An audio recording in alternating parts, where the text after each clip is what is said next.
본 방송에서 제공하는 투자 정보는 투자 판단에 대한 조언입니다. 방송에서 제공하는 주식의 가치, 가격 상승 및 하락에 대해서는 방송사에서 보장하지 않습니다. 틈새에서 기회를 만들 수 있는 투자시장, 위기를 기회로 아는 만큼 보인다. 주식을 제대로 배워볼 수 있는 13시 투자스쿨 장학생 문다연입니다. 저희 13시 투자스쿨에서는요, 김선교 1타 강사님만의 전략적인 노하우를 통해서 투자에 대해서 A부터 Z까지 배워볼 수 있으니까요, 끝까지 함께 해주시길 바라겠습니다. 저희 방송 실시간 소통 참여가 가능하십니다. 유튜브에 서울경제TV를 검색하시고 채팅창 통해서 참여 가능하시고요. 오늘부터 새롭게 초록색 밴드 오픈했습니다. 아래 보이시는 QR코드 스캔하시고 입장하시면 좋을 것 같고요. 방송 중에만 저희가 띄워드리기 때문에 방송이 끝나면 입장하실 수 없다는 점도 말씀드리겠습니다. 초록색 밴드를 새롭게 오픈한 기념으로 저희가 또 선물을 준비했습니다. 선착순 100분께 이렇게 섹터에 대한 김성규 전문가님의 노하우가 담겨있는 자료집 드릴 예정이니까요. 많은 참여도 부탁드리도록 하겠습니다. 저의 간판 얼굴이시죠? 김성규 전문가님 바로 인사드려볼게요. 전문가님 안녕하세요. 안녕하세요. 안전하고 확실한 수익의 김성규입니다. 네, 지금 올라갈 듯 하다가 다시 또 빠진 이 지수 때문에 많은 분들이 속상해하시고 지금 또 2차 전지도 많이 빠졌죠. 하지만 여러분, 이 와중에도 여러분들이 절대 물량 놓치시면 안 되고요. 그리고 이런 가운데서도 절대 여러분들께도 찬스가 온다는 거 기억을 하시고 13시 투자스쿨과 함께 하시기를 부탁드리겠습니다. 자, 궁금한 게 있다. 궁금하면 초록밴드. 네, 좋습니다. 일단은 오늘 있을 FOMC 회의를 앞두고 어제 미증시는 괜찮게 흐름을 마감 지었는데 우리 증시도 괜찮은 출발을 보였지만 조금 그 상승폭이 둔화되고 있는 것 같아요. 우리 증시부터 한번 자세히 짚어볼까요? 네, 그럼 지금부터 우리 국내 증시 한번 보도록 하겠습니다. 현재 국내 증시 생각보다 지금 많이 좀 움직이지 않는 모습 보여주고 있어요. 그래서 굉장히 지금 쉽지 않은 자리에 와 있는데, 자, 여기 보시게 되면은요, 일단 자, 코스피 3.15, 자, 아침에만 하더라도 30포인트 이상 이렇게 올라가 있던 우리 코스피가 갑자기 거의 바닥 수준까지 와 있고, 거기다 코스닥은 오히려 마이너스가 돼서 4.72포인트 빠져 있는 이런 모습이 나와 있습니다. 자, 그러면 먼저 코스피의 수급을 보시게 되면은요, 지금 현재 그래도 양 매수는 들어오고 있는데 지금 빠지고 있는 상당히 이상한 상황이 펼쳐지고 있는 걸 알 수가 있죠. 자, 개인 1,531억 원 매도, 그 다음에 기관과 외국인은 매수세인데 기관 1,201억 원, 외국인 331억 원 매수가 들어오고 있습니다. 현재 기관이 그래도 조금 더 강한 매수 보여주고 있고요. 자, 그러면은 시가총액 상위 코스피 종목들을 보면은 현재 삼성전자 약간 빠져 있고요. 그 다음에 SK하이닉스도 0.3% 약 보합 상태에서 두 개 반도체 종목들은 지금 이렇게 자리를 잡고 있고, 그 다음에 LG에너지솔루션은 그래도 오히려 강하게 조금은 올라가서 0.26% 상승한 모습 보여주고 있습니다. 그리고 삼성바이오로직스 역시 이 바이오 쪽은 약간은 올라가서 2.63% 올라가 있는 이런 모습을 봤을 때, 그래도 지금까지 해가지고서는 처음에 올라갔다가 빠졌던 자금들이 그래도 상당 부분 그래도 코스피 쪽에 있는 그래도 대형 믿을 만한 회사 쪽으로 가고 있는 걸 볼 수가 있죠. 자, 그러면은 여기에 대해서 대응하는 또 다른 코스닥 종목들 한번 보죠. 자, 코스닥 수급 보시면은 현재는 개인이 지금 1,028억 원 매수가 들어온 반면, 그 다음에 기관은 1,100억 원 이상 매도가 들어와 있어서 현재 움직이는 장세는 확연히 기관이 전부 다 좌우하고 있는 걸 볼 수가 있습니다. 외국인 218억 원 지금 현재 매수가 들어와 있고요. 그러면 코스닥의 상위 종목을 한번 보시게 되면은 에코프로비엠 2.86%, 에코프로 0.38%. 자, 보시면은 특히 에코프로비엠 같은 경우 생각보다 많이 빠진 모습 보여주고 있죠. 자, 여기에 양극재 관련해 가지고 움직이는 다른 종목들 일제히 다 빠져 있는 모습. 전체적으로 2차 전지는 좀 많이 어려운 상황입니다. 자, 그리고 HLB 10.78%. 네, 이번에도 역시 제약바이오 관련해 가지고선 다 올라가는 모습 보여주고 있죠. 셀트리온 제약도 지금 0.38%, 알테오젠 5.5%. 자, 이런 걸로 봤을 때 아직까지도 HLB를 중심으로 해 가지고 제약바이오들의 코스닥은 좀 올라가는 모습을 보이는 것처럼 보이는데 실제로 올라가는 것들은 그렇게 많지가 않고요. 일부 올라가는 종목만 가는 것을 볼 수가 있습니다. 네, 전일 테슬라가 상승을 보여주면서 2차 전지 쪽으로도 다시 한번 수급이 들어와 주나 싶었는데 장 초반 에코프로가 5%까지 상승을 보였지만 이내 음봉으로 떨어지는 모습까지 확인해 보실 수가 있었습니다. 2차 전지에 대한 자세한 전략들 초록밴드 통해서 확인 가능하시고요. 일단 미국 증시와 중국 증시도 짚어보겠습니다. 극명한 흐름들이 좀 이어지고 있는 것 같은데 미국 증시부터 살펴볼까요? 자, 미국 증시 어제 올랐죠? 다 올랐습니다. 자, 국채 금리가 떨어졌어요. 그리고 이제 FOMC가 이제 내일부터 시작이 됩니다. 그리고 이렇게 해가지고서 아무래도 이제 수요일 새벽, 목요일 새벽이죠. 목요일 새벽에 이제 금리가 발표가 될 것이라고 보고 있는데, 자, 국채 덕에 상승을 한 그 아찔한 고점, 이렇게 제가 말씀드리고 싶어요. 굉장히 지금 생각보다 쉽지 않은 자리, 고점은 고점인데 더 올라가기에는 아슬아슬한 자리에 와 있다. 이렇게 말씀드리고 싶고, 중국은 어떻게 되느냐? 지금 이번에 홍콩에서 법원이 헝다를 청산, 자, 에버그란데 청산해라 라는 이야기가 나온 바람에 이 쇼크가 지금 현재 중국 증시를 흔들었습니다. 그래서 이것이 증시에 타격을 주고 있다, 이렇게 보시면 되는 거죠. 자, 그러면 일단 먼저 이걸 보시면 미국장, 자, 다우존스 일단은 최고점 경신했습니다. 그래서 여기에 나스닥과 S&P 500에게 올라갈 수 있는 공간을 룸을 더 만들어줬다. 이 위로 올라갈 수 있는 룸을 일단은 나스닥은 전고점까지 올라갈 수 있는 룸을 만들어줬고, 근데 여기에서 이 자리에 걸렸어요. 여기에. 그렇기 때문에 이게 과연 올라갈 수 있을지 아니면 여기서 오늘 새벽에 이제 횡보를 할지 여부가 되게 중요한 자리다. 그래서 아슬아슬한 자리, 그리고 S&P 500은 넘어가긴 했습니다. 자, 4,900선을 돌파했죠. 4,927.93포인트. 자, 그러면 이 자리에 왔을 때 S&P 500이 과연 이제 5,000을 넘어가서 5,200까지 갈 것이냐라는 일부 그 헤지펀드들의 연말 2024 전망이 있었는데 그 자리까지 갈 수 있을지 지켜볼 필요가 있는 거죠.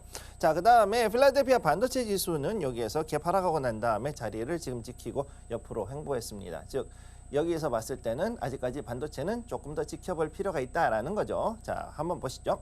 자, 오늘 이제 나오는 것들 중요한 회사들 파이자, GM, 그 다음에 여기 보면은 이제 MSCI도 있고요. 그 다음에 여기에 마라톤 있고, 그 다음에 이게 장 전에 이렇게 갈랐을 때 장 전에 나오는 게 이렇게 있고요. HCA하고 데나her, 즉 헬스케어라든가 이제 제약사들이 좀 많이 나오는 걸 볼 수가 있습니다. 자, 거기에 비해서 이제 끝나고 나면은 AMD, 마이크로소프트, 알파벳 어제 말씀드렸죠. 대형주 기술주 3대장들이 3대 종목이 이제 나오는 걸 볼 수가 있고, 스타벅스를 비롯해 가지고 일렉트로닉 가지고 게임주고요. 그다음 주니퍼 시스템 요건 이제 반도체 관련주, 스트라이커는 이제 헬스케어, 그다음에 매치그룹, 요거는 이제 그 AI 플랫폼, 그다음에 이런 것들이 쭉 나오는 걸 볼 수가 있습니다. 자, 그래 중요한 건 뭐냐? 요 자리, 즉 내일 새벽에 장이 끝나고 난 다음에 발표가 되는 이 실적들이 과연 우리의 반도체와 AI에 어떤 영향을 줄지를 특히 봐야 된다라는 거, 요걸 기억을 해 두시고요. 자, 다음으로 넘어갑니다. 자, 다음, 자, 우리 개인들이 월스트리트 베스트에서는 역시 똑같이 얘기하고 있죠. 자, 컨슈머 컨피던스, 자, 소비자의 기대 지수가 역시 나옵니다. 요거 중요한 거니까 요것도 좀 볼 필요 있는데, 여기에 나왔을 때 이제 연준의 자 FOMC에 어떤 영향을 줄지 여기에서 좀 볼 필요는 있겠죠. 근데 물론 할 얘기는 다 정해놨을 거예요. 자, 그리고 역시 비슷한 얘기들이 쭉 나오고 있지만 개인들 같은 경우는 여기에서 그래도 조금 더 보는 순서가 약간 다른 건 있어요. 그런데 어쨌든 위에 있는 기술주 3대장은 변함없이 보고 있다. 이렇게 말씀드리겠습니다. 자, 다음으로 넘어가죠. 자, 중국장 보시면은 상하이, 그 다음에 션전 지금 여기에서 올라가지 못하고, 션전 같은 경우는 오히려 더 많이 떨어지는 이런 모습 보여줬습니다. 한마디로 얘기해서, 자, 국영 기업들이 주가 되어 있는 상하이 같은 경우는 그래도 좀 받쳐줬는데 근데 션전은 충격을 좀 많이 받았다. 아무래도 이게 사이즈가 작다 보니 그런 게 좀 있죠. 자, 그리고 홍콩 H지수 여기서 자리 지켜주고 올라가야 되는데 올라가지 못하고 오히려 횡보하거나 밑으로 꺾어질 그럴 확률이 지금 있는 거 이렇게 보실 수가 있고요. 자, 마지막으로 대만의 각원 자취인 같은 경우는 여기서 자리를 다시 또 지키고 있습니다. 이 자리에서 올라가려면 TSMC가 일단은 이미 그 실적을 발표한 상황에서 여기에 대한 또 다른 AI가 어떤 모멘텀을 줄 것인지가 앞으로 각원 지수를 땡겨 올릴 가장 중요한 포인트다. 이렇게 보시면 되겠습니다. 네, 미국 증시 같은 경우는 오늘과 내일 있을 FOMC도 중요하겠지만 이번 주 내내 포진해 있는 이 빅테크 기업들의 실적도 체크를 해봐야 될 것 같고요. 일단 중국 증시 같은 경우 연일 좋지 않은 상황들이 이어지고 있습니다. 헝다 청산 쇼크가 일단 전반적으로 삼천 종합지수에 타격을 주고 있는 만큼 이렇게 양방향의 흐름들 지켜보시면 좋을 것 같고요. 한국 증시뿐만이 아니라 미국 증시와 중국 증시에 대한 분석까지 받아보고 싶으신 분들은요. 김성유 전문가님의 초록밴드 통해서 확인 가능하십니다. 방송 중에만 저희가 띄워드리고 있으니까요. 스캔하시고 입장 코드 없이 들어오시면 좋을 것 같습니다. 들어오시는 분들께 선착순 100분 한정으로 저희가 이렇게 테마와 섹터 리포트까지 나눠드리고 있으니까요. 들어오셔서 확인해 보시면 좋을 것 같습니다. 저희와 함께 하실 수 있는 방법 다시 한번 화면으로 정리해 보겠습니다.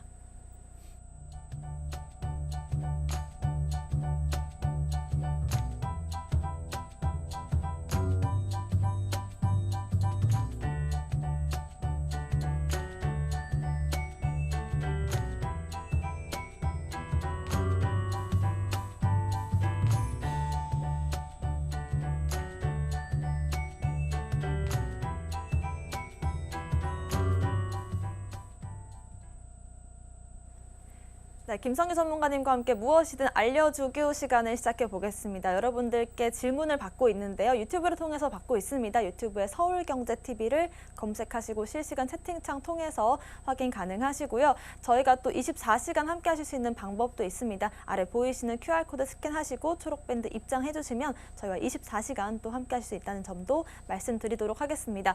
전문가님, 저희가 이번 시간에서는 어떤 전문가님만의 투자 비법을 배워보는 시간인데요. 오늘은 어떤 강의 해주실까요? 네, 그러면 지금부터 강의를 한번 들어가 보죠. 자, 보실게요. 자, 오늘 두 번째, 자, 챕터 4개 중에서 두 번째 원금 보존. 자, 저는 안전하고 확실한 수익을 위해서 얘기를 하고 있죠. 그 중에 두 번째 챕터 원금 보존.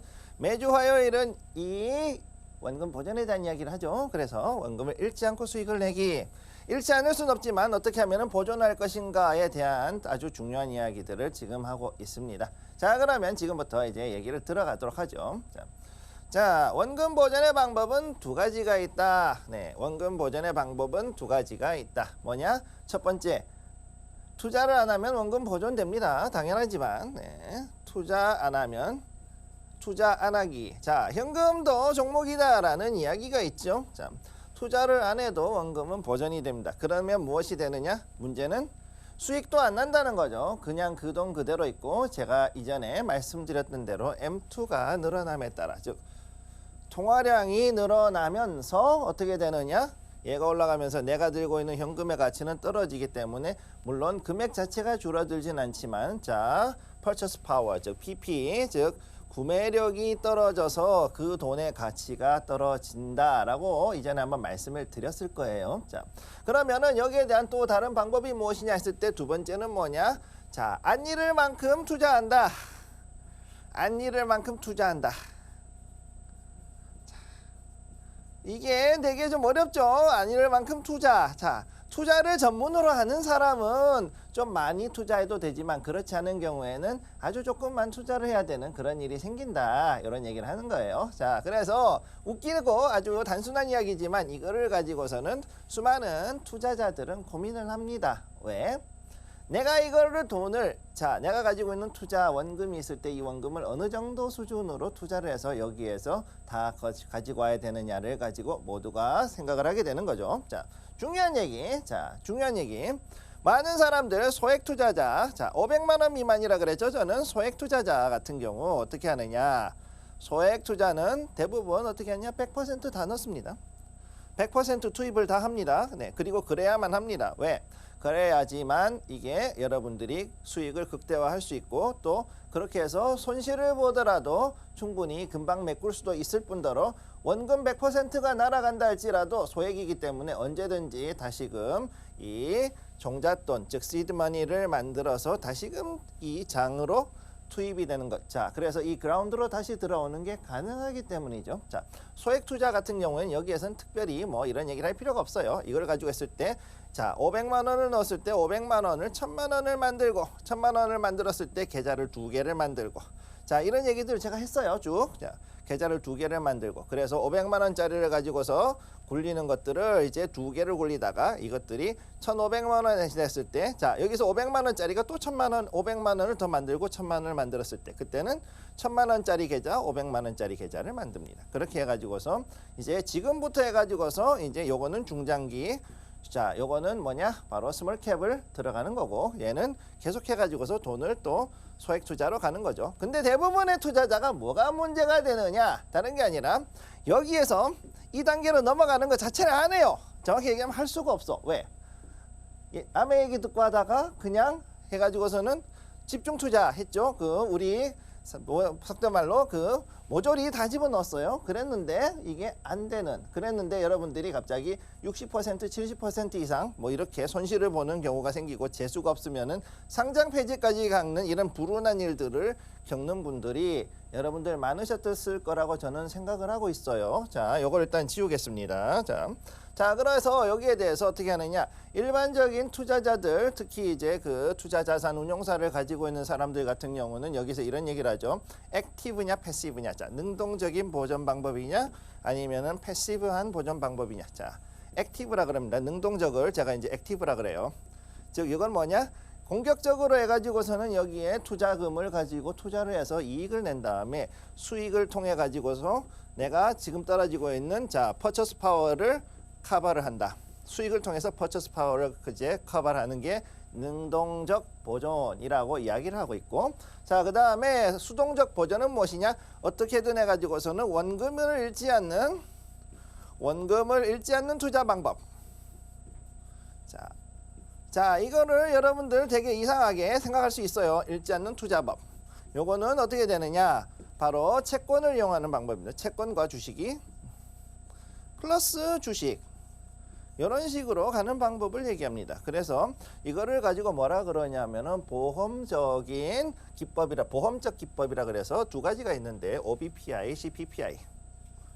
자, OBPI가 있고 CPPI라고 해서 두 가지 이 기법을 사용을 합니다. 그래서 여기에서 주식 가격이 올라가면은 요거에 대해 가지고서 채권의 비율을 줄이고, 아니면은 여기서 주식 가격이 떨어지면 채권의 비율을 올려 가지고선 여기서 난 손실을 메꾸는, 이런 식으로 해 가지고 어떻게든 원금을 메꾸는 거, 이런 방법을 쓰는 것들을 이제 수동적 보전 방법이라 그러는데, 문제는 이 방법 같은 경우는 일반인들이 쓰기에는 상당히 어렵죠. 왜? 채권을 늘렸다 줄였다 하는 거, 일단은 채권의 구매 자체가 되게 일반 투자자들이 하기 쉽지가 않고, 그 다음에 주식에 대해 가지고 하는 것들도 역시 쉽지가 않기 때문에 그렇습니다. 자, 그래서 이 부분에 대해서는 어떻게 되느냐? 자, 요거를 다시 주요로 얘기를 하자면은, 자, 수동적 보전을 위해서는 어떻게 해야 되느냐? 바로 채권 대신에 우리는 ETF를 사용합니다. ETF 플러스 주식으로 해서 우리는 수동적 보전 방법을 사용을 해야 되는 거고, 자, 그럼 여기에서 어떤 ETF가 들어가야 되느냐라고 했을 때, 국내도 있지만 국내는 800개, 국내 800개 정도 돼요. 그 다음에 미국 같은 경우는 2,300개, 2,400개 정도 됩니다. 지금 이제 이 ETF들을 이용을 해가지고서 여기에다 이것들이 여기에 들어가고, 그 다음에 여러분들이 주식의 비율을 어떻게 늘리느냐에 따라 가지고, 자, 여기에 따라서 이제 앞으로 여러분들의 투자 방식이 달라지는 거죠. 자, 그래서 어떻게든 원금을 지키는 가운데서 가려 그러면은 수동적 보전 방법을 쓰는 것이 있지만은, 그러나 또 어떤 사람들은 뭐라 그러느냐? 최상의 방어는 공격이다. 그래서 이제 능동적 보전, 즉 액티브한 투자를 통해 가지고 가는 걸로 가시는 분들이 많고, 실제로 상당히 많은, 거의 사실 80% 이상의 그런 분들은 이런 능동적 보전 방법을 사용을 해서 간다라는 것을 여러분들께 말씀을 드립니다. 자, 그러면 지금부터 해가지고서는 다음으로 넘어가서 얘기를 하도록 하죠. 자, 다음 슬라이드. 자, 최고의 원금 보전은 그럼 무엇이냐라고 했을 때 저는 답을 이렇게 드립니다. 적정이익의 보장. 자, 적정이익의 보장인데 적정이익을 얼마를 잡을 것이냐가 가장 중요한 핵심 포인트가 되겠죠. 자, 그러면은 적정이익은 도대체 어떻게 정의를 하는 거냐? 첫 번째, 은행금리. 은행의 금리인데요. 이거는 무슨 금리냐? 그냥 금리가 아니라 대출금리입니다. 대출금리. 자, 기본금리가 아니라 대출금리를 기반으로 했을 때, 왜? 예금금리는 어쨌든 대출금리보다 낮기 때문에 그거 돈 넣어봤자 답이 안 나오는 거고, 최소한 우리가 대출금리보다는 돈을 더 벌어야만 한다. 따라서 지금 현재 은행에 보통 해가지고 주택담보대출을 기준으로 했을 때 기준이 대략 한 6%, 5.5에서 6%라 봤을 때, 그리고 미국 같은 경우는 이게 지금 5.5% 기준금리에서 올라갔으니까 한 8% 정도로 봅니다. 자, 8% 금리. 자, 이게 연 8%, 연 6에서 8% 정도를 벌었을 때 여러분들이 일단 원금을 보장한다라고 볼 수가 있는 거죠. 그리고 실제로 이 정도가 됐을 때 비로소 어떻게 되느냐? PP, 즉 Purchasing Power, 즉 화폐의 구매력을 어느 정도 커버할 수 있는 수준으로 갈 수가 있게 된다. 즉 연리 8%의 복리로 해서 이자를 만들 수 있다. 연리 8%. 연리 8%의 복리. 복리 투자를 통해 가지고서만이 현재로서는 이제 지금 현재의 화폐 가치를 지킬 수 있는 상황에 왔다라는 것이 이제 제가 보는 현재 상황이라고 볼 수가 있는 거죠. 자, 그러면 여기까지 일단은 말씀을 드렸으면은 대부분의 사람들은 이제 소액이나 아니면은 뭐 몇천만 원대 이렇게 가지고 있는데 여기에 대한 포트폴리오를 짜는 거는 고사하고 그냥 들고 가가지고서는 여기에서 한꺼번에 집중 투자를 하시는 분들이 많아요. 일계자인데 이 일계자가 그냥 일계자가 아니에요. 자, 어떤 분은 500만 원, 어떤 분은 뭐 한 7억, 8억, 한 7, 8억씩 들고서는 이걸 한 계좌에 넣고서는 이걸 가지고서는 종목 한두 개에다가 집중 투자해가지고서는 얘가 지금 현재 뭐 30%, 40%씩 빠져가지고서는 몇 억씩 깨지는 가운데 들고 계시는 분들이 수두룩 하실 거라는 거를 저는 알고 있어요. 실제로도 그러신 분들이 대체적으로 많이 나와 있고 그래서 이 코로나 시즌에 일단은 처음에 주식을 시작을 했다가 3년 이내에 전부 손실 본 분들이 98%라는 통계가 실제로 그냥 나온 게 아니라 바로 이런 부분, 이런 교육 없이 그리고 여러분이 원칙 없이 해가지고 소문만 듣고서 포모로 자 들어갔을 때 이런 일이 일어났다는 겁니다. 자, 그렇기 때문에 1계좌에 대해서는 능동적인 보전 방법. 자, 여기에서 1계좌일 때 여기서 전제 조건이 있어요. 전제 조건. 자, 얼마냐? 2천만 원이야. 2천만 원이야. 1계좌. 2천만 원이야 1계좌일 경우. 여러분 경우에는 여러분들이 액티브한 즉 능동적 보전법을 통해 가지고 금액을 증액을 해야 되는데 이걸 하기 위해서는 어떻게 해야 되느냐? 자, 여러분들이 여기에 대한 것이 바로 스몰캡 투자라는 거죠. 자, 스몰캡 투자라고 그 다음에 반드시 여기에서 계좌를 하나를 더 분리한 다음에 500만 원을 만들어내 가지고 이걸로 계속해 가지고서는 조금씩이지만 수익을 낼 수 있는 그런 기법들을 사용을 해야 된다라는 것을 여러분들께 말씀드리고 싶습니다. 자, 여기까지 얘기했고요. 근데 여기서 더 궁금한 게 있다. 궁금하면 노란턱이라고 할 줄 알았죠? 노란턱 아닙니다. 궁금하면 초록밴드. 네, 좋습니다. 오늘 이게 원금을 지킬 수 있는 능동적인 방법과 수동적인 방법들에 대해서 강의를 해주셨는데요. 능동적인 방법들은 워낙에 좀 디테일하게 설명을 해주셨으니까 수동적인 보전 방법에 대해 제가 좀 질문이 생겼어요, 전문가님. 원래는 채권과 주식을 병합을 해서 좀 원금을 지키자라는 전략인데 채권이 좀 어려우니까 그러면 ETF를 도전해보자라는 말씀이신데 지금 시장에서 좀 전문가님께서 유망하게 보고 계시는 ETF 몇 가지만 좀 다시 한번 말씀해 주실까요?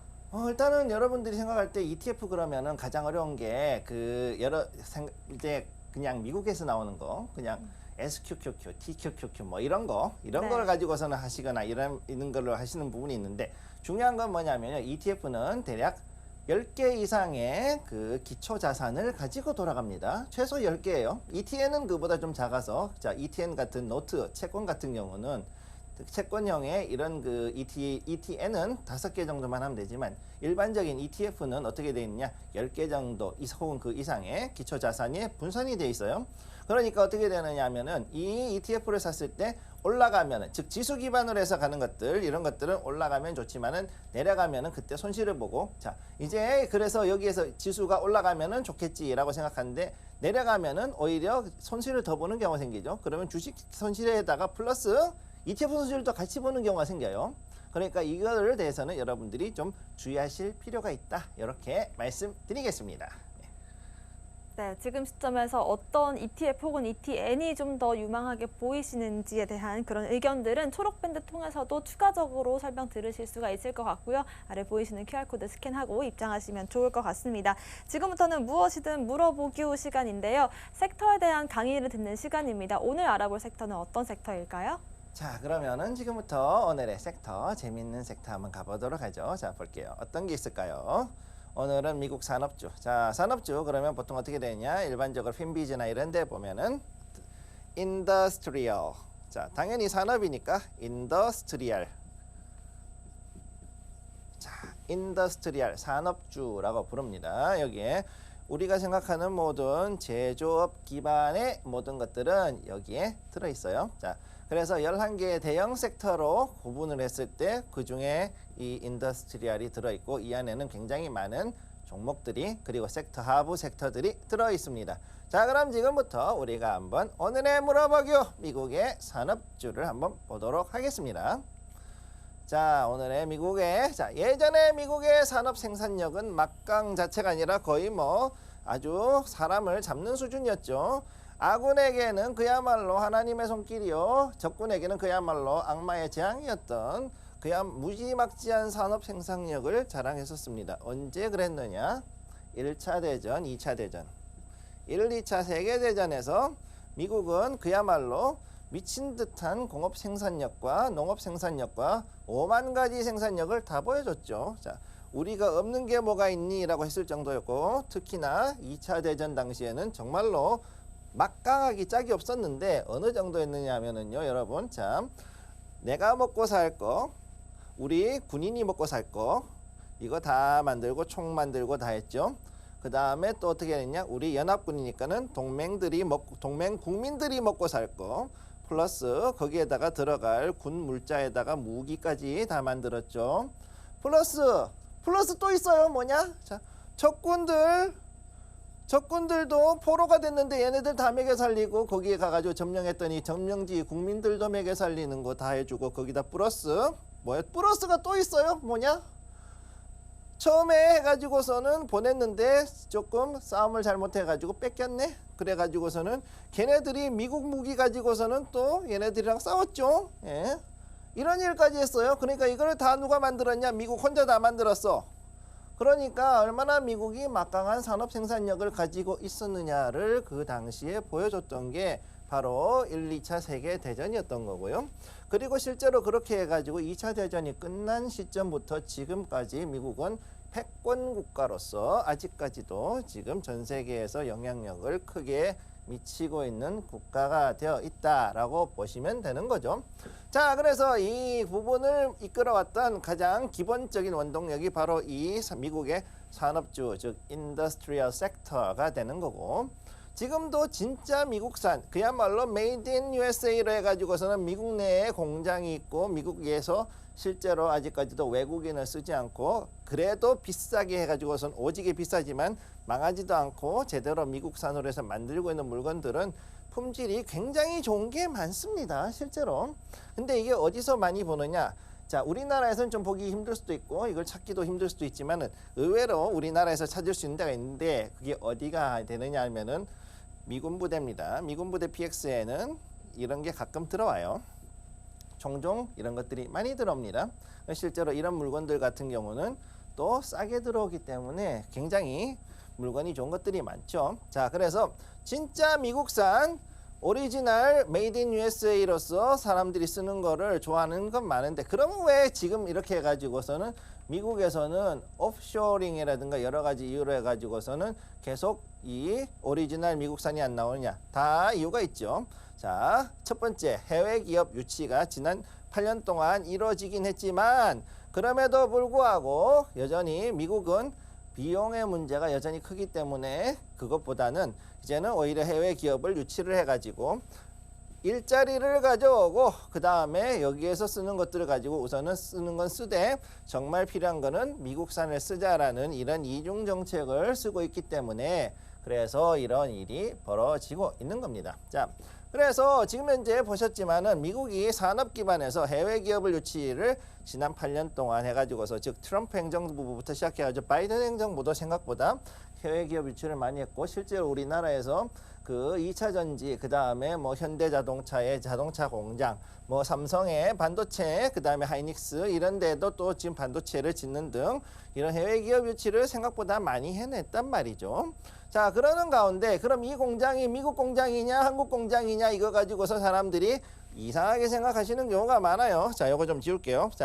자, 여기서 가장 중요한 거, 내 땅에 지어놓으면 내 거예요. 일단 중요한 거. 자, 아무리 미국 회사라도 한국에 공장 짓고 한국에 회사가 있다. 공장, 회사가 있다. 그럼 이거 우리나라 거죠. 왜? 얘네들은 일단은 우리나라에도 세금 내야죠. 세금 내고, 그 다음에 여기서 고용이 창출이 되죠. 우리나라 사람이 여기서 일하니까. 자, 그러니까 여기에 대한 것을 하기 위해서는 우리는 지금 이렇게, 자, 어떻게든 해외 공장과 해외 기업들을 많이 유치해야 되는 게 사실인데, 근데 또 미국도 똑같이 그러고 있습니다. 자, 미국도 그러면 얘기를 들어보니 현대차 전기차 잘 만드네. 야, 니네 공장 여기 좀 하나 더 세워주라. 좀 더 큰 걸로 딴 주에다가 이렇게 해가지고서는 지금 지었죠. 그러고 하고 있는 거 그렇게 하고 있고, 그래서 그 다음에 이제 또 기아차도 있고, 자 정확히 얘기하면 현대보다는 기아차가 더 컸죠. 이렇게 들어간 게 있고, 자 그 다음에 삼성도 지금 현재 지난번에 바이든 대통령 방문하고 난 다음에 어떻게 됐느냐, 여기다가 야 반도체 공장 지을게요. 반도체 공장 미국에 지을게요. 자 그럼 어떻게 되냐, 이거 지금 미국 공장 된 거죠 사실은. 그러면 그렇게 만들어 놓고 나면은 여기에 미국 사람들이 여기에 들어와서 일을 하고, 그리고 세금은 깎아줄게, 아주 많이 깎아줄게, 몇 년 동안, 오랫동안 이렇게 얘기해 줬기 때문에 그건 조금 해결이 됐지만 어쨌든 중요한 거, 고용이 이루어지는 곳이 결국은 가장 중요하다, 이렇게 보고 있는 겁니다. 자 그래서 이 해외 기업을 유치하고 난 다음에 그럼 미국의 경쟁력이 약해졌느냐, 전혀 그렇지가 않아요. 자 여기서 보시면 방산, 항공우주, 이게 다 인더스트리얼에 들어갑니다. 기본적으로 가장 큰 애들이죠. 그 다음에 또 특수기계 이런 것들이 또 들어가 있고, 다음에 농기구라든가 미국만이 할 수 있는 아주 주특기인 그런 그 특수한 산업들이 있어요. 그런 부분에 들어가는 기계들, 이거는 다른 나라가 절대 못 따라갑니다. 왜? 이거를 해본 적이 없고 이 일을 하기 위해서는 어떤 기계가 어느 정도 크기의 어떤 용량을 가지고 들어가야 되는지는 아무도 모릅니다. 이거는 정말로 기밀이죠. 속된 말로 얘기해 가지고서는 자 5m짜리 자 기름을 퍼기 위해 가지고 오일 드릴링을 위해 가지고 시추를 위해서 5m짜리 이런 거 한 요런 그 파일이 있습니다. 땅 파는 파일, 그거 하나가 바다에 들어가는 거 하나가 얼마냐, 요게 200만 달러가 넘어갑니다. 200만 달러. 자 보기에는 별거 아닌 것 같은데 이 기술을 가지고 하는데 다른 나라에서 이거 못 만듭니다. 이 기술을 가지고 못 만들어요. 왜? 해가지고 하다 보면은 이게 해저 6,000m까지 내려가야 됩니다. 해저 6,000m까지 내려가야 되는데 이 압력과 그 다음에 거기에서 하면서 이 시추기를 돌리는데 드릴링을 하는 그 힘을 받아줄 수가 있는 파이프가 없어요. 딴 나라는. 그런 특수기계들을 만들어낸 데 있어가지고 아직까지도 미국은 절대적인 힘을 가지고 있고, 실제로 이런 부분에 대해 가지고서는 이전에 유럽이라든가 다른 데 있던 기술자들이 2차 대전 당시에 미국으로 대거 넘어갔죠. 그리고 그 기술들을 미국이 흡수를 해가지고 지금도 이 분야는 아주 막강한 힘을 가지고 있습니다. 자, 그 다음에 건설에 들어가는 것들, 건설 장비, 각종 자재들, 빌딩 매티리얼 이런 것들을 여전히 특수한 것들은 미국에서 만드는 거 이외에는 아직까지도 받쳐줄 수 있는 게 많이 없다. 그런 것들이 역시도 있고, 그렇기 때문에 이런 독점적 분야에 있어서는 그야말로 전체적인 시총 자체는 작을지 모르지만은 실물 경제에서 들어갔을 때 미국이 가지고 있는 진짜 생산력과 그 힘을 보여주는 게 바로 이 미국 산업 섹터, 이렇게 보시면 되겠어요. 즉 인더스트리얼 섹터는 이런 식으로 움직일 수 있다라는 거를 여러분들께 말씀드립니다. 자 그러면은 자 여기에서 다음 차트 재밌는 거 하나 보여드리죠. 자 지금부터 해서 일단은 보시면은 섹터의 이슈를 좀 보면은 일단 고비용으로 인한 매출 감소와 산업 축소, 요거는 지금 현재 문제가 되고 있어요. 첫째. 자 우선은 요거부터 먼저 하고 그 다음에 차트를 보여드리죠. 자 그 다음에 요거는 당연한 거죠. 지금 사람들 인건비가 엄청나죠. 자 캘리포니아 같은 경우에는 맥도날드에서 자 서빙만 해도 시급이 22달러입니다. 1시간에 22달러 받습니다. 그분들.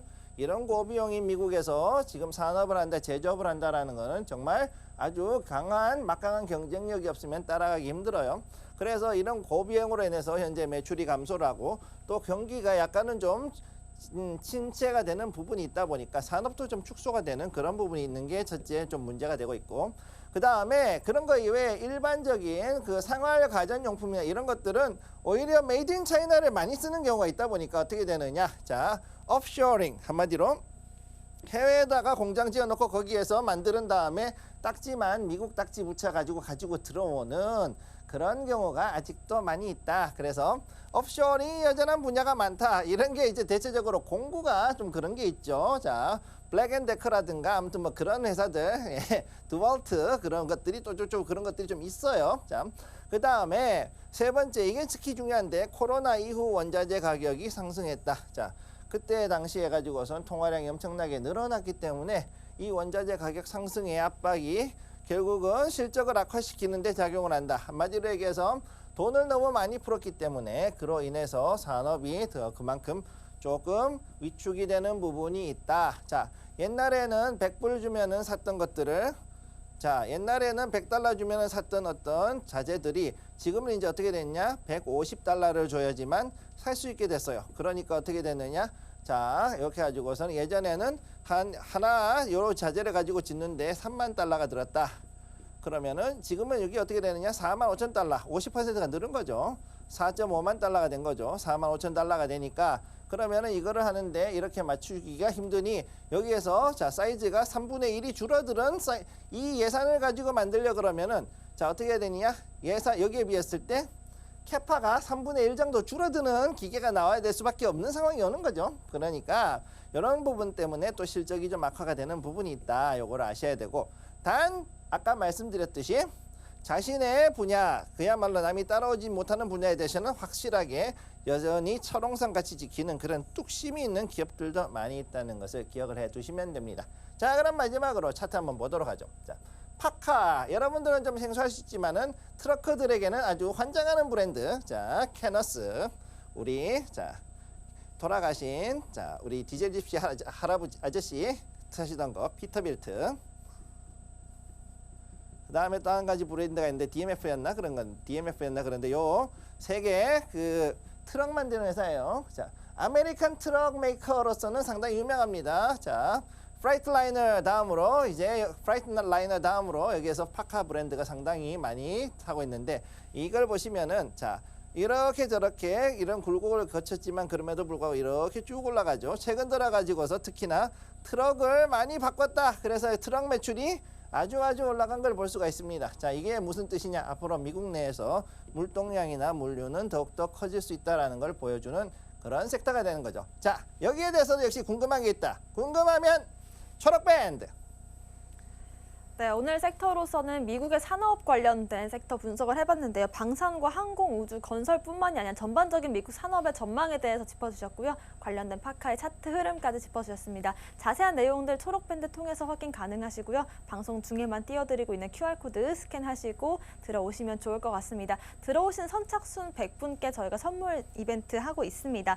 2024년 유망한 섹터로 4가지 섹터들 분석해 주셨는데요. 반도체와 AI 플랫폼 테마 그리고 에너지와 자동차, 전기 테마 이렇게 4가지 섹터에 대해서 김성규 전문가님께서 직접 집필하신 이 자료집들 역시나 초록밴드 통해서 받아가실 수 있습니다. 아래 보이시는 QR코드 스캔하고 입장하시면 좋을 것 같습니다. 오늘 강의의 핵심 내용 화면으로 정리해 보겠습니다.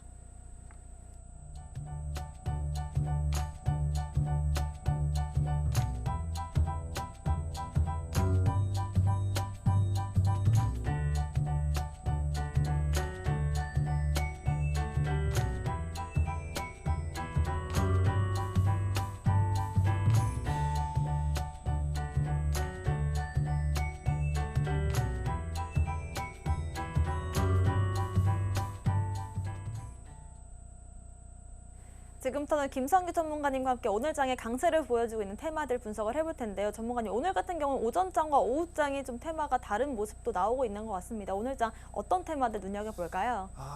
이게 진짜 힘들어요. 네, 오늘 오전장에 처음에 코스피가 30포인트 이상 올라갔었죠. 자, 그랬는데 여기서 진짜 문제가 어떤 일이 벌어졌느냐 하면은 갑자기 한 12시쯤 되니까는 확 빠졌어요. 자, 30포인트 이상 올라갔던 코스피가 쭉 빠지면서 자, 장 초반에 있었던 거는 2차전지, 그다음 AI, 자동차, 신재생에너지 이쪽으로 해가지고 쭉 들다가 이것들이 지금 전부 다 마이너스로 다 돌아갔죠. 네.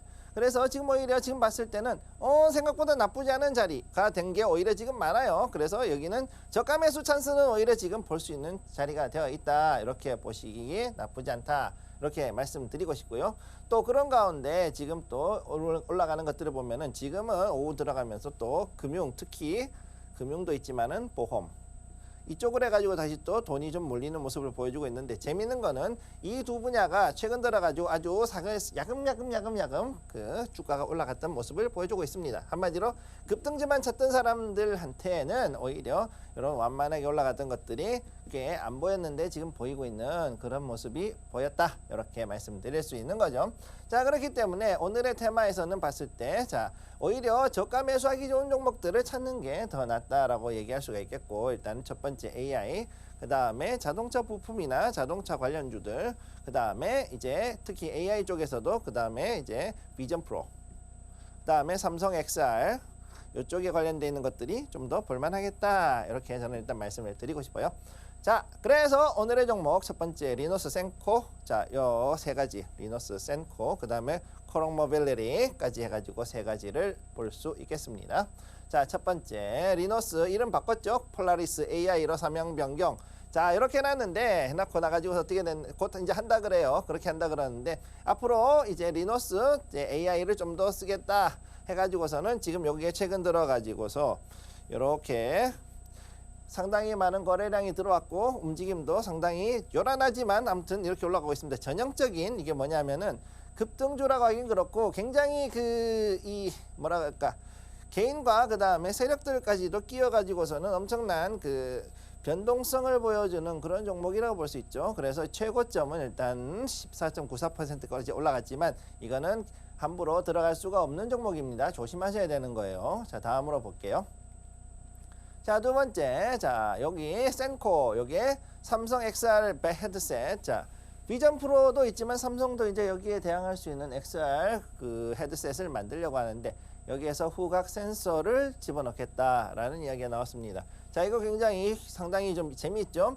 보통 시각 센서라든가 아니면은 모션, 즉 운동에 대해 가지고 나오는 모션 센서 같은 거는 많이 있지만은 후각 센서를 집어넣겠다 그랬을 때 이거는 상당히 좀 희귀하면서도 기술력이 필요한 거기 때문에 여기에 대한 소식으로 인해서 상당히 재밌게 급등을 했고 최고점은 그 당시에 14.51이었지만 20% 이상 지금 쭉 올라갔던 모습을 한번 보여주고 있고요. 자, 그래서 여기에 보시면은 최근 들어가지고 거기에 관련해 가지고서는 대략 한 10일 정도 전부터 해서 거래량이 붙고 이렇게 당겨 올려주는 모습을 보여주고 있습니다. 그래서 센코 조금 더 이것도 한번 AI 관련해서 보실 만한 종목이다. 이렇게 말씀드릴 수 있고 세 번째, 자, 세 번째 종목 여기 보시면은 코롱 모빌리티 그룹. 자, BMW 덕분에 아주 잘 팔았죠. 네. 자, 첫 실적 발표를 했는데 여기에서 BMW 특히 이제 스포츠 유틸리티, 자, SUV죠. SUV를 그렇게 많이 사셨대요. X5, X7 뭐 이런 거 아니면은 뭐 다른 X6 이런 것들을 쭉 사셔가지고 기대 이상의 호조가 나왔다. 거기다가 또 뭐가 있느냐? 얘네들은 뱅앤올슨이라고 있죠. 뱅앤올슨. 자, 우리 유명한 오디오 브랜드 있죠. 뱅앤올슨도 여기서 취급을 합니다. 근데 여기서 이것도 꽤 많이 팔렸다. 돈 많으신 분들이 누군지 모르겠지만은 아무튼 자, 자동차하고 그 다음에 이 오디오에다가 엄청나게 많은 돈을 투자를 해주신 덕분에 자, 이번에 실적이 굉장히 호조로 나왔다. 그 결과 어떻게 됐냐? 상한가까지 갔고 재미있는 거는 여기에 우선주도 있었어요. 모빌리티 그룹 우선주도 있었는데 우선주도 상한가 갔습니다. 우선주도 상을 갔어. 예, 이렇게 되는 모습을 오늘 지금 보여줬다. 이렇게 말씀을 드릴 수가 있겠습니다. 네, 이렇게 오늘 상한가에 들어간 코오롱 모빌리티 그룹까지 차트 분석 도와주셨고요. 이렇게 세 가지 테마들 오늘 네 가지 테마네요. 강세를 보여주고 있습니다. 2차 전지와 AI 또 자동차와 신재생 에너지까지 오늘의 테마로 선정해 주셨는데요. 이 네 가지 중에서 좀 많잖아요, 전문가님. 한 두 가지 정도만 또 특별하게 눈여겨본다라는 점들 짚어주신다면요. 일단 지금 중요한 거는 올라갔다가 전체적으로 다 빠졌다라는 게 중요한 거거든요. 네. 그러니까 지금 이건 뭐냐면은 저가 매수의 찬스가 왔다. 이렇게 볼 수가 있는 겁니다. 자, 그래서 뭐를 봐야 되냐면은 주로 AI 분야 거기서는 일단은 반도체, 센서, 특히 이제 센서 부분. 자, 센서가 특히 중요해요. 요거 일단 하나 봐야 되고 그 다음 또 봐야 되는 게 어떤 게 있느냐. 자, 그 다음으로 봐야 되는 거. 그 다음에는 이제 디스플레이. 그리고 디스플레이도 중요한데 요거에 대해서 칩 분야, 디스플레이 칩을 만드는 회사들. 예. 요거를 특히 좀 더 주목을 해서 저는 일단 AI 부문에서는 이렇게 두 가지 섹터를 집어내야 될 것 같고요. 또 하나의 섹터는 궁금하시죠? 궁금하시면은 초록밴드에서 알려드립니다. 네, 눈여겨봐야 될 테마로 AI 반도체 칩 관련된 분석을 잠시나마 해주셨고요. 또 한 가지 관심 있게 봐야 될 테마는 저희가 초록밴드 통해서 공개를 해드리겠습니다. 아래 보이시는 초록밴드 QR코드 스캔하시고 확인하시면 좋을 것 같고요. 오늘의 히든 종목 알아보기에 앞서서 저희가 히든 종목으로 다뤘던 종목들 공개해 주실까요? 네, 그럼 먼저 자 제가 우선 보고 싶은 거 첫 번째 보령. 우리 보령제약이죠. 자, 약 잘 만드는 회사죠. 여기 그동안 쭉쭉 했는데 쭉 올라가고 있습니다. 자, 이거는 제가 롱텀이라 그랬죠. 롱텀으로 올라가는 회사고 지금 현재 1.83% 지금 올라가고 있습니다. 아주 천천히 따박따박 잘 올라가고 있고 특히나 얘를 제가 그때 뭐라 그랬죠? 아름다운 원형바닥이라 그랬어요. 자, 아름다운 원형바닥. 자, 이렇게 돌아가고 있기 때문에 보시다시피 쭉 해가지고서는 이렇게 올라가고 있죠. 그러니까 이 종목 같은 경우는 절대 이걸 단기로 보지 마시고 그때 말씀드렸듯이 전형적인 스몰캡으로 보고 쭉 끌고 가셔가지고 제가 드리는 목표가까지 아주 기분 좋게 가시면 되겠습니다. 네. 자, 그 다음으로 두 번째로 보는 거. 자, 메가스터디. 자, 메가스터디 지금 다시 또 보합권으로 들어와 있죠. 약간 떨어져 있어서 야 이거 안 가는 거 아니냐 그러시는 거 아닌데 그런 분들도 계시는데 절대 그렇지 않아요. 메가스터디는 지금 여기서 봤을 때 언제든지 자 교육 플랫폼들이 지금 현재 미국 같은 경우 대략 6개월 전부터 해가지고 AI하고 연결이 되는 그런 추세들을 보여왔고 이제 조금 있으면은 이제 여기서도 바닥을 잡고 다시 한번 쭉 올라가는 요 자리가 있죠. 자, 요 자리에서 봤을 때는 충분히 더 올라갈 수 있는 여지가 있고요. 그렇기 때문에 전체적인 움직임으로 봤을 때는 아직까지는 그래도 충분히 메가스터디 교육 같은 경우는 더 올라갈 여지가 있다. 이렇게 보시면 되겠습니다. 지난 히든 종목들 리뷰로 만나봤고요. 저희가 히든 종목에 대한 힌트만 방송 중에 드리고요. 히든 종목의 종목명은 초록밴드 통해서 확인하실 수 있다는 점 다시 한번 말씀을 드리겠습니다. 오늘 장에서의 히든 종목 바로 한번 만나봐야겠죠, 전문가님? 네, 오늘의 종목. 자, 오늘의 종목은 미국 주식이에요. 자, 가끔씩 제가 미국 주식도 드리죠. 네. 그래서 미국 주식 들고 계신 분들 꽤 나쁘지 않은 성적 나왔을 거라고 보고 있어요. 자, 요거는 나중에 미국 주식들은 따로 스페셜로 뽑아 드릴 건데 오늘의 종목을 한번 보도록 하겠습니다. 자, 그러면 지금부터 오늘의 히든 종목 한번 보시도록 하죠. 자, 전통산업. 자, 인더스트리얼. 네, 전통산업 인더스트리얼이에요. 인더스트리얼. 자, 그러면서 자, 혁신의 아이콘. 이 바닥에서는 아주 혁신 아이콘이죠. 실제로 여러 번 혁신을 해왔고 오래된 기업임에도 불구하고 혁신을 자주 해왔기 때문에 무엇이냐? 선구조 조정을 엄청나게 합니다. 네, 미리미리 사람들을 팍팍 자릅니다. 얘들은. 그러고 나서 어떻게 하느냐? 대형을 다시 짭니다. 자, 그 다음에 포메이션을 재구성합니다. 포메이션 재구성. 한마디로 회사를 아주 슬림하게 만들어 놓은 상태에서 부서하고 이런 것들을 싹 바꾸고 난 다음 어떻게 하느냐? 새로운 방향으로 제품을 만들어 가지고 이 제품을 판매해 가지고서 살죠. 아주 전통적인 부문이면서도 실제로 미국에서는 거의 필수품인 그런 것들을 만드는 분야이고, 자, 그리고 특히나 중요한 거, 이거를 썼다 좌우지간 했다 알 수는 없지만 좌우지간 아메리칸 감성이 나와. 이게 아주 뭔지는 모르지만 아메리칸 감성이 그냥 감성이 쭉쭉 나오는 그런 분야가 있습니다.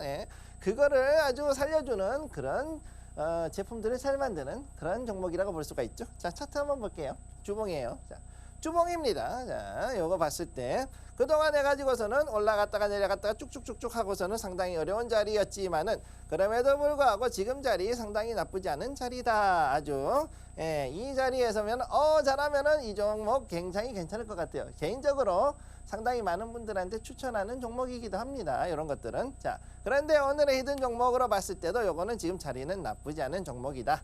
그렇기 때문에 앞으로 잘 갈 수 있을 거라고 보고 있습니다. 궁금하시다? 초록밴드! 좋습니다. 저희가 오늘 섹터 분석으로 미국의 산업 관련된 섹터를 분석해봤는데 오늘 히든 종목 역시나 미국 주식이고요. 전통 산업 관련된 종목이라는 점 말씀을 드리면서 히든 종목의 종목명은 초록밴드 통해서만 저희가 알려드리도록 하겠습니다. 아래 보이시는 QR코드 방송 중에만 띄워드리고 있고요. QR코드 스캔하고 입장하시면 종목명과 함께 자세한 가격 전략 들어보실 수 있습니다. 오늘의 히든 종목 다시 한번 화면으로 정리해보겠습니다.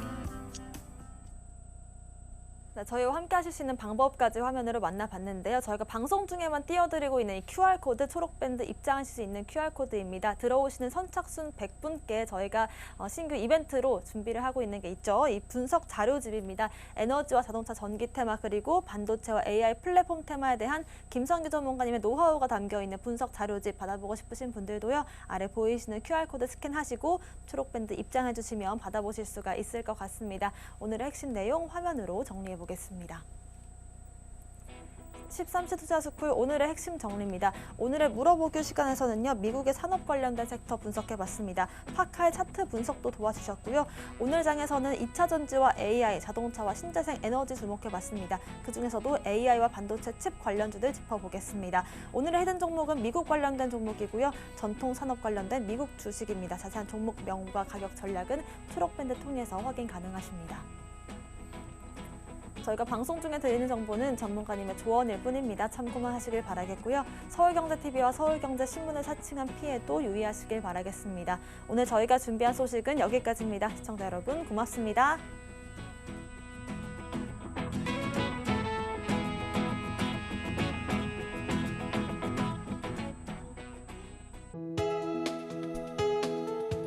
본 방송에서 제공하는 투자 정보는 투자 판단에 대한 조언입니다.